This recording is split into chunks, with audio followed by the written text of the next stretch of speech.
Apreciados hermanos, Dios les bendiga a todos. Nuestro texto de hoy está en el Salmo 40, verso 1 y 2. Pacientemente esperé al Señor, y se inclinó a mí y oyó mi clamor, y me hizo sacar del pozo de la desesperación, del lodo cenagoso. Puso mis pies sobre peña y enderezó mis pasos, poniendo un cántico nuevo. Entonces, vamos a hablar hoy de la oración y de la paciencia.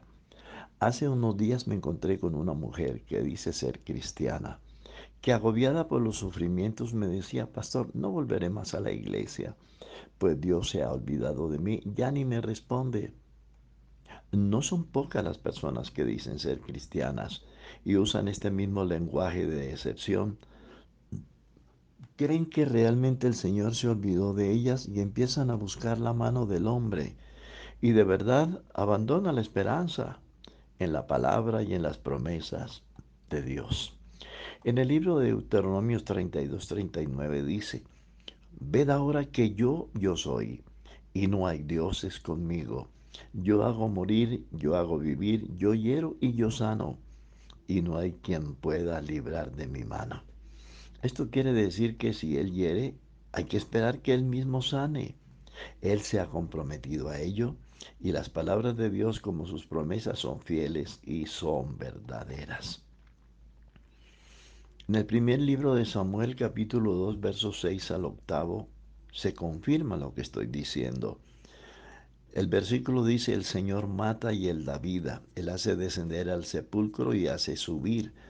El Señor empobrece y Él enriquece, abate y enaltece. Él levanta del polvo al pobre y del muladar exalta al menesteroso, para hacerle sentar con los príncipes y heredar un sitio de honor.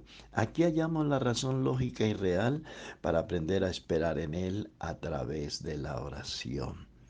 Entonces, aprenderemos que cuando nos arrodillamos a orar para solicitar algo de Dios, Él se ha comprometido a respondernos, pero debemos esperar el tiempo de Dios. Dios es espíritu, no habita en el tiempo como nosotros. Isaías 57:15 dice: así dijo el alto y sublime, el que habita la eternidad y cuyo nombre es el santo, el que habita la eternidad. La oración entonces debe estar revestida de esperanza y de paciencia. La mano que hiere es la misma que sana. El que abate es el mismo que exalta. El que quita la vida es el mismo que hace subir del sepulcro. Y el que empobrece es el mismo que también enriquece. Entonces definitivamente hay que esperarlo. Bendito sea el nombre del Señor. En la primera carta de Juan 5:14 dice: y esta es la confianza que tenemos en Él, que si pedimos alguna cosa conforme a su voluntad, Él nos oye. No dice que nos responde, nos oye. Evalúa si nuestra petición es correcta, si lo que pedimos está dentro de sus propósitos, si no nos hará daño lo que pedimos, etcétera. Y el verso subsiguiente dice: y si sabemos que Él nos oye en cualquier cosa que pidamos, sabemos que tenemos las peticiones que le hayamos hecho. Le asegura la respuesta conforme a su preciosa voluntad. Entonces la oración demanda paciencia para esperar la respuesta de Dios. El Salmo 37:7 dice: guarda silencio ante el Señor y espera en Él. Es decir, no reniegues, no murmures, ni te enojes contra Él, porque Él te responderá. Lo que debemos aprender a hacer es esperar. El Salmo 5:3 dice: oh Señor, de madrugada oirás mi voz, de mañana me presentaré delante de ti y esperaré. Si esto es así, no hay que desesperarse. Sencillamente hay que esperar. Con Él estar en el día de la angustia, me invocará y yo le responderé. Queridos hermanos, Dios no corre. Nosotros somos los que nos desesperamos.